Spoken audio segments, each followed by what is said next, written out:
वंदे मातरम आप देख रहे हैं खबर महाराष्ट्र और मैं हूं आपके साथ आयुषी गुप्ता। चलिए बुलेटिन की शुरुआत करेंगे। इस वक्त की बड़ी खबर सामने आ रही है।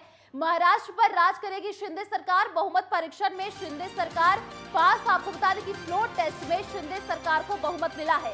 शिंदे सरकार को टेस्ट में 164 मत मिले हैं। एमवीए के पक्ष में कुल 99 वोट पड़े। नए बागी विधायक संतोष बांगड़ ने समर्थन दिया है। फ्लोर टेस्ट के बाद सदन में नारेबाजी भी की गई।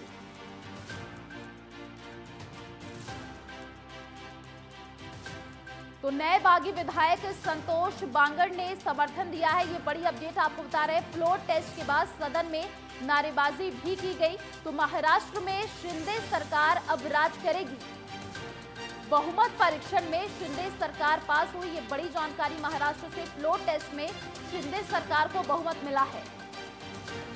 तो शिंदे सरकार को टेस्ट में 164 मत मिले हैं। एमवीए के पक्ष में कुल 99 वोट पड़े हैं। तो नए बागी विधायक संतोष बांगड़ ने समर्थन दिया। फ्लोर टेस्ट के बाद सदन में जमकर नारेबाजी भी की गई। तो ये बड़ी जानकारी। महाराष्ट्र में शिंदे सरकार राज करेगी। तो बहुमत परीक्षण में शिंदे सरकार पास हुई है। ये बड़ी अपडेट। फ्लोर टेस्ट में शिंदे सरकार को बहुमत मिला है। तो शिंदे सरकार को टेस्ट में 164 मत मिले हैं। एमवीए के पक्ष में कुल 99 वोट पड़े हैं।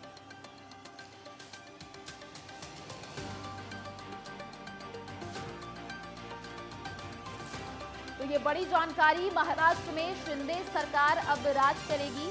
महाराष्ट्र में सियासत काफी उठक पटक देखी गई थी। बहुमत परीक्षण में शिंदे सरकार अब पास हुई है। आपको बता दें कि फ्लोर टेस्ट में शिंदे सरकार को बहुमत मिला है। ये बड़ी जानकारी। शिंदे सरकार को टेस्ट में 164 मत मिले हैं। तो एमवीए के पक्ष में कुल 99 वोट पड़े हैं।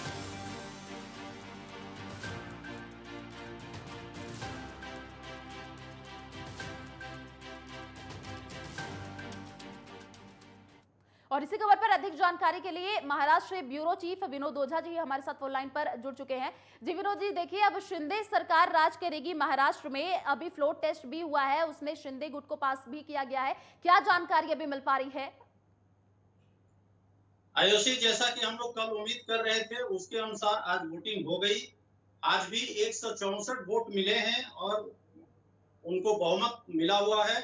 हाँ, एक बात हुई कि कुछ कारणवश कांग्रेस और कुछ विधायक थे जो बाहर रह गए थे, वो हाउस में नहीं थे, वो लोग वोटिंग नहीं कर पाए। इसलिए उनके विरोध में जो वोट पड़ा वो सिर्फ 99 वोट पड़ा जी। और समाजवादी पार्टी के और एमआईएम के विधायक तटस्थ रहे। उन लोगों ने वोटिंग में हिस्सा नहीं लिया। देखिए फ्लोर टेस्ट के बाद से नारेबाजी भी की गई है।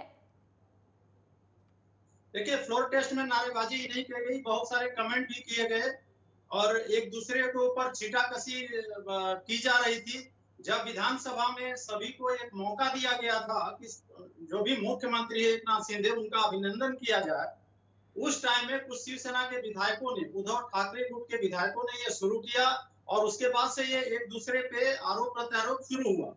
जबकि विधानसभा अध्यक्ष ने उसमें दखल अंदाजी किया और उन्होंने इशारा भी किया कि एक कायदे के तहत, कानून के तहत इसके ऊपर कार्रवाई हो सकती है। इसलिए विधानसभा के अंदर जो भी सदस्य बैठे हुए हैं उसके ऊपर छींटाकशी ना की जाए, उनका नाम नहीं लिया जाए।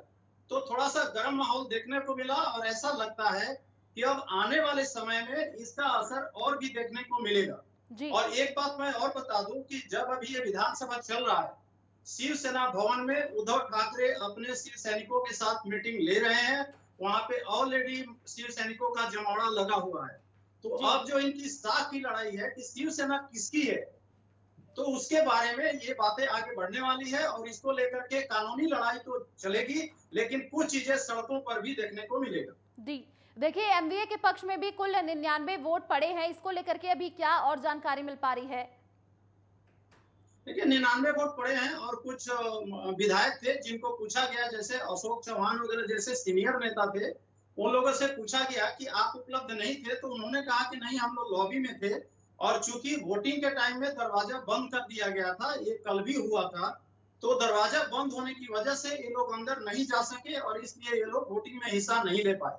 लेकिन उनका ये कहना है कि हम लोग अभी भी महाविकास अघाड़ी के साथ में है। ये वोटिंग में हिस्सा नहीं लेने की वजह से कोई अलग इसका मतलब नहीं निकाला जाए। जी चलिए, शुक्रिया विनोद जी तमाम जानकारी साझा करने के लिए।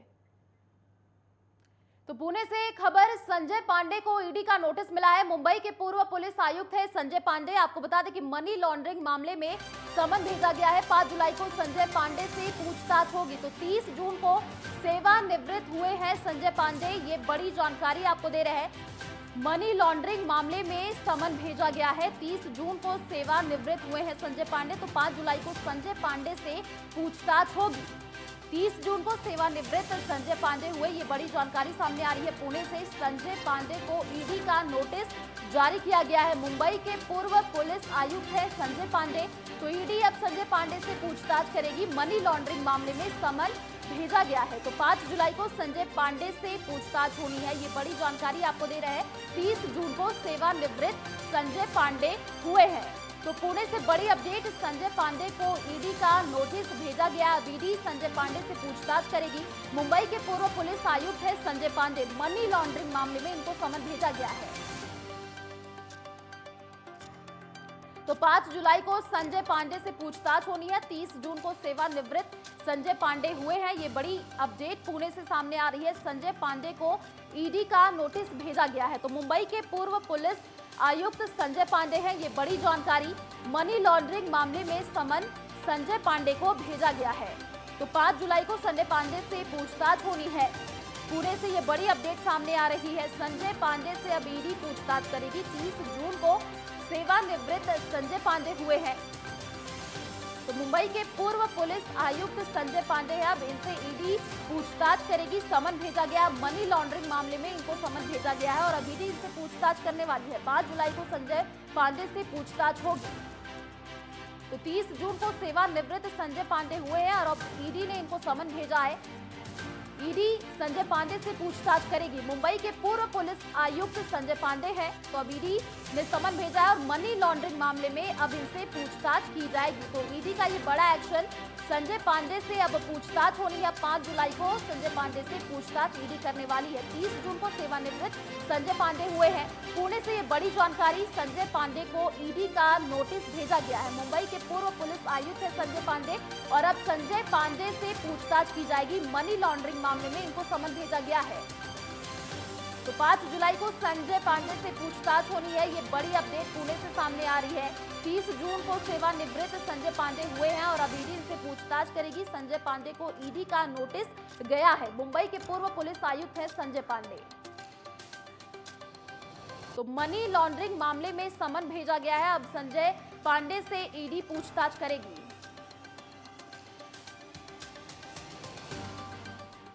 महाराष्ट्र में बीजेपी की सत्ता में वापसी के बाद नांदेड़ में उत्साह मनाया गया, जिसमें बीजेपी की ओर से रैली निकालकर सांसद प्रताप पाटिल चिखलीकर ने रैली को संबोधित किया, जिसमें उन्होंने कहा कि आने वाले दिनों में बीजेपी का संगठन और मजबूत किया जाएगा और नांदेड़ का विकास करना हमारी पहली कोशिश रहेगी।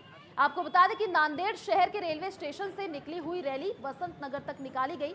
इस बीच डॉक्टर बाबा साहेब अम्बेडकर के पुतले, छत्रपति शिवाजी महाराज के पुतले और महात्मा फुले के पुतले का अभिवादन भी किया गया। नेतृत्व में देवेंद्र फडणवीस साहब ने जो महाराष्ट्र में धमाका उड़ाया है और धमाका उड़ा के एकनाथ शिंदे साहब के नेतृत्व में भारतीय जनता पार्टी की जो सरकार बनाई है, उसके लिए हमारे भारतीय जनता पार्टी के सभी सहयोगियों ने यहाँ जुलूस मनाया है। देवेंद्र फडणवीस साहब मुख्यमंत्री होते हुए भी उन्होंने दिल बड़ा करके एकनाथ राव शिंदे साहब को मुख्यमंत्री बनाया है। धुलिया जिला पुलिस बल की ओर से नशा विरोधी दिवस में नशा मुक्त सप्ताह का आयोजन किया गया। इस संबंध में विभिन्न जन जागरूकता चलाई जा रही है। साइकिल रैली पुलिस मुख्यालय से लेकर तहसीलदार कार्यालय से होकर शहर के प्रमुख रास्ते गांधी पुतला के पास समापन किया गया। शहर के विभिन्न साइकिल चालकों के समूह को मार्गदर्शन किया। अपर पुलिस अधीक्षक प्रशांत बछाव ने मीडिया से बातचीत करते हुए कहा कि ये रैली शहर के विभिन्न हिस्सों से 12 किलोमीटर की दूरी पर आम जनता के बीच सामाजिक मुद्दों और नशीली दवाओं के कारण होने वाली स्वास्थ्य समस्याओं के बारे में जागरूकता पैदा करने के लिए आयोजित की गई है।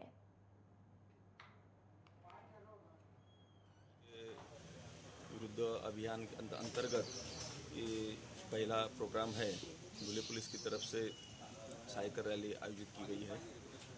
धुले शहर में पुलिस मुख्यालय से पुलिस एसपी ऑफिस से निकलकर 12 किलोमीटर का रूट कंप्लीट करके हेडक्वार्टर में उसका समाप्ति होगी। तो लोगों के अंदर जागरूकता पैदा होने के लिए ये रैली आयोजित की गई है। महाराष्ट्र में यवतमाल के भांडेगांव में एक छोटी बच्ची की दुर्घटना से मृत्यु हो गई। आपको बता दें कि बच्ची को अस्पताल ले जाया गया, जहां उसकी मौत हो गई। जानकारी के मुताबिक औरंगाबाद का एक परिवार कार से देवदर्शन के लिए यवतमाल जिले में आया था। इस दौरान उनके वाहन का एक्सीडेंट हो गया, जिसमें 4 लोगों को गंभीर चोटें आईं और एक की मौत हो गई।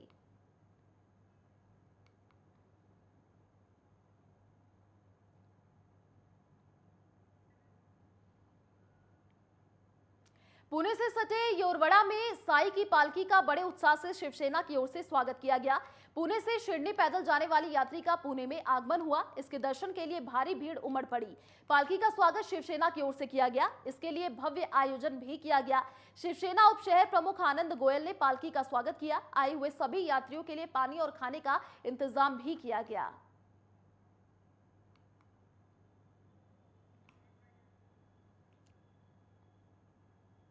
गोंदिया आरपीएफ पुलिस ने ऑपरेशन नाकोस के अंतर्गत पुरी गांधी एक्सप्रेस के कोच नंबर D2 में जांच कर भारी मात्रा में गांजा बरामद कर लिया। एक लावारिस पड़ी बैग की पुलिस ने चेकिंग की, जिसमें भारी मात्रा में गांजा भरा हुआ था, जिसकी कीमत 55,540 है। आरपीएफ पुलिस ने जब्त करके गोंदिया रेलवे पुलिस को सौंप दिया। फिलहाल अज्ञातों के खिलाफ पुलिस ने जाँच तेज कर दी है।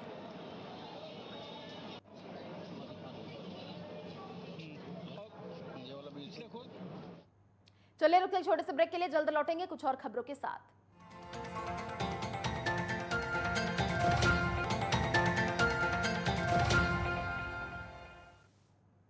ब्रेक के बाद आपका स्वागत है। बुलंदशहर में लूटपाट का मामला सामने आया है, जहां बदमाशों से औरंगाबाद पुलिस और स्वाट टीम की मुठभेड़ हो गई। बताया जा रहा है कि औरंगाबाद पुलिस और स्वाट टीम की जहांगीराबाद रोड पर चेकिंग चल रही थी, जहां 3 संदिग्ध बाइक सवार व्यक्तियों को पुलिस ने बाइक रोकने का इशारा किया, जिसके बाद पुलिस की घेराबंदी को देखते हुए बदमाशों ने पुलिस पर फायरिंग कर दी, जिसकी जवाबी फायरिंग में बदमाशों की टांग में गोली लगने से वो घायल हो गए। बताया जा रहा है कि आरोपी पर 25,000 रुपए का इनाम घोषित था, जिसके बाद बदमाश को उसके एक साथी समेत घायल अवस्था में गिरफ्तार कर लिया गया। वहीं साथी अंधेरे का फायदा उठाकर फरार हो गया। साथ ही आपको यह भी बता दें कि गिरफ्तार आरोपियों का इलाज CSC लखावटी में चल रहा है और बदमाशों के कब्जे से लूटी गई नकदी, आभूषण, अवैध असलाह, कारतूस और बाइक बरामद कर लिया गया है। बिहार की राजनीति से एक दुखद खबर सामने आई है। बिहार सरकार के पूर्व मंत्री नरेंद्र सिंह का निधन हो गया है। आपको बता दें कि नरेंद्र सिंह लंबे वक्त से बीमार चल रहे थे। उनका इलाज पटना के एक प्राइवेट हॉस्पिटल में चल रहा था, जिसके बाद आज उन्होंने अंतिम सांस ली। नरेंद्र सिंह के निधन की खबर सुनने के बाद राजनीतिक गलियारों में शोक की लहर है। आपको बता दें कि नरेंद्र सिंह बिहार के कृषि मंत्री रह चुके हैं और बिहार के जमुई जिले से आने वाले नरेंद्र सिंह जेपी आंदोलन के वक्त से राजनीति में सक्रिय थे। लालू प्रसाद यादव से लेकर नीतीश कुमार तक के साथ उन्होंने काम किया। साथ ही नीतीश कुमार के मंत्रिमंडल में वे मंत्री भी बने, लेकिन बाद में पूर्व मुख्यमंत्री जीतन राम मांझी के साथ चले गए। नरेंद्र सिंह के बेटे सुमित सिंह निर्दलीय चुनाव जीतने के बावजूद नीतीश कैबिनेट में मंत्री बने थे।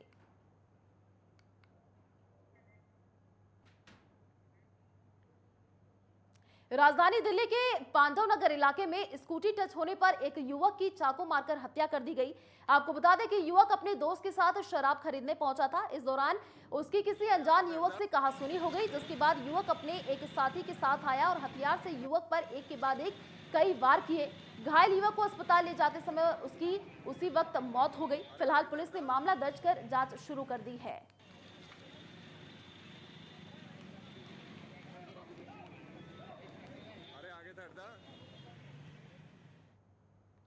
तो बीते दिनों नेपाली नगर मोहल्ला रण क्षेत्र में तब्दील हो गया था। रविवार को बुलडोजर की कार्रवाई शुरू हुई। इस दौरान 25 बुलडोजर के जरिए करीब 70 घरों को तोड़ने की कवायद शुरू की गई, जिसके चलते लोगों का गुस्सा फूट गया और प्रशासन पर पथराव भी किया गया, जिसमें सिटी एसीपी बुरी तरह घायल हो गए। मौके पर डीएम चंद्रशेखर सिंह ने मोर्चा संभालते हुए बिहार पुलिस के जवानों और दंगा नियंत्रक दलों को अलर्ट करते हुए एक्शन लेने के लिए कहा, जिसके बाद लोगों को शांत भी कराया गया।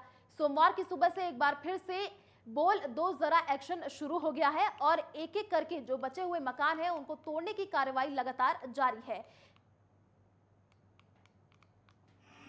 बचा हुआ अतिक्रमण है 40 एकड़ की ज़मीन में, उसको आज हटाया जा रहा है। और जो कुछ 4-5 आवासीय भवन थे उनको कल हम लोगों ने सूचना और चेतावनी दे दी थी और वो लोग ऑलमोस्ट खाली कर दिए हैं। तो उसको लेकर के आज अभियान चल रहा है। धारा 144 लगाई गई है। 5 से अधिक व्यक्तियों के इकट्ठा होने पर रोक लगाई गई है। सुबह कुछ लोगों ने वायलेशन किया है, उस पर FIR दर्ज किया जा रहा है और हम लोग बहुत ही सख्ती से निपटेंगे।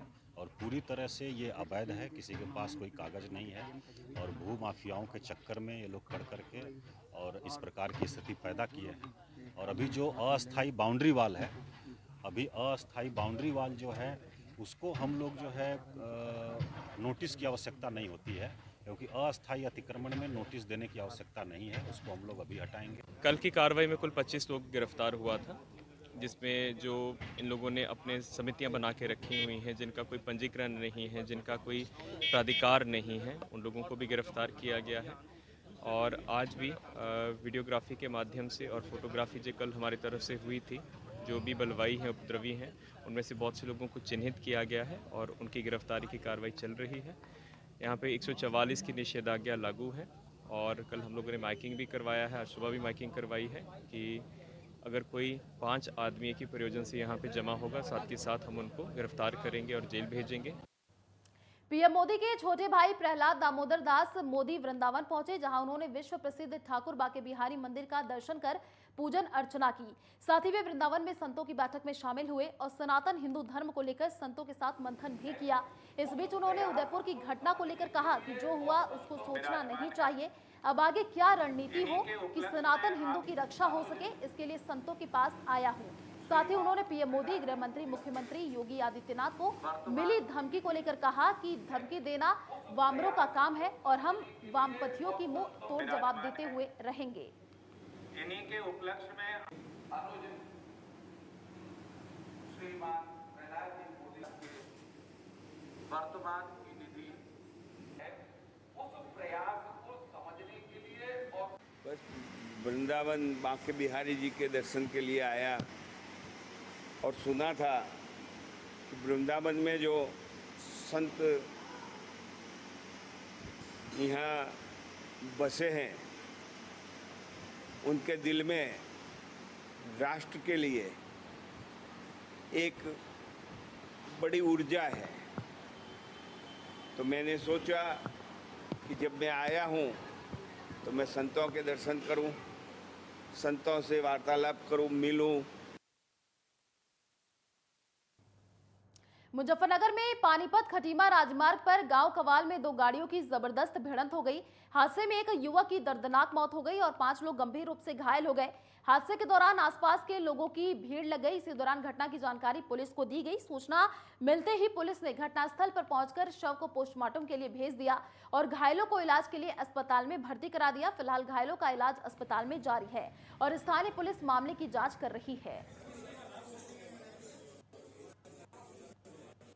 सहारनपुर से इस वक्त की बड़ी खबर। सहारनपुर पूर्व खनन कारोबारी हाजी इकबाल पर जिला पुलिस प्रशासन का कड़ा शिकंजा लगातार जारी है। आपको बता दें कि हाजी इकबाल के न्यू भगत सिंह कॉलोनी स्थित मकान पर चला बाबा का बुलडोजर। बताया जा रहा है कि एसडीएम सदर और विकास प्राधिकरण के अधिकारियों ने हाजी इकबाल के मकान ध्वस्तीकरण किया। आपको बता दें कि इससे पहले एमएलसी हाजी इकबाल और उनके भाई पूर्व एमएलसी महमूद अली की लगभग 130 करोड़ रुपए की प्रॉपर्टी प्रशासन ध्वस्त कर चुकी है।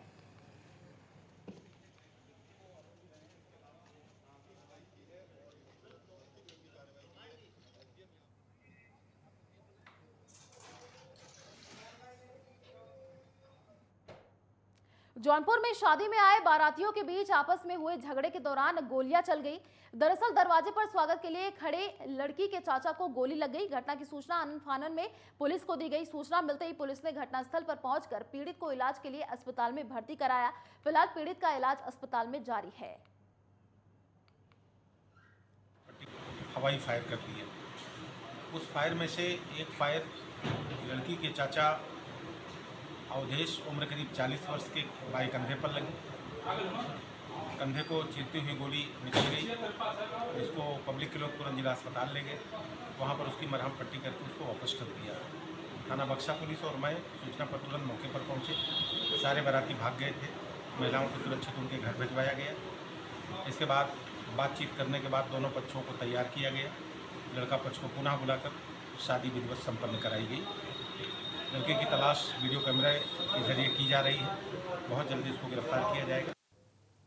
वृंदावन के महामंडलेश्वर धर्मेंद्र गिरी को धमकी भरा कॉल आया है। फोन करने वाले ने खुद को अलकायदा का सदस्य बताया है। उसने देश के गृह मंत्री अमित शाह के साथ साथ उत्तर प्रदेश और असम के मुख्यमंत्री को बम से उड़ाने की धमकी दी है। साथ ही अपने रक्त से प्रधानमंत्री को पत्र लिखकर भारत को हिंदू राष्ट्र घोषित करने की मांग करने वाले वृंदावन के महेश्वर धाम के महामंडलेश्वर धर्मेंद्र गिरी गोस्वामी को अलकायदा के नाम से धमकी दी गई है। महामंडलेश्वर के मोबाइल पर शनिवार शाम कॉल आई थी, जिसमें फोन करने वाले धमकी देते हुए उन्होंने कहा कि जब तक नुपुर शर्मा को फांसी की सजा नहीं हो जाती तब तक कन्हैयालाल जैसा कांड देश में होता रहेगा। धमकी देने वाले ने प्रधानमंत्री नरेंद्र मोदी, गृह मंत्री अमित शाह, उत्तर प्रदेश के मुख्यमंत्री योगी आदित्यनाथ और असम के मुख्यमंत्री हेमंत बिश्वा शर्मा को बम से उड़ाने की धमकी दी है। महामंडलेश्वर ने थाना जैंत में मुकदमा दर्ज कराते हुए सुरक्षा मुहैया कराने की मांग की है। लगभग 7:53 पर एक अननोन नंबर से मुझे फ़ोन आया और जिसमें बोला गया कि मैं प्राइज़ दूंगा। मैंने पूछा क्या प्राइज़ दोगे, तो मुझे बताया गया कि जैसे उदयपुर में दर्जी की हत्या की गई है उसी तरीके का बहुत जल्द एक प्राइज़ और दूंगा। मैंने अनजान बनकर उससे बात करना शुरू किया, तब उसमें बोला गया कि वो योगी जी को भी बम से उड़ा देगा और अमित शाह को और असम के मुख्यमंत्री को भी बम से उड़ा देगा और कुछ साधु संतों का भी नाम लिया उसने। तो इस तरीके की जो घटना मेरे साथ शाम को फ़ोन पर एक अनजान नंबर से की गई है, जिससे मैं बुरी तरह से आहत हूँ।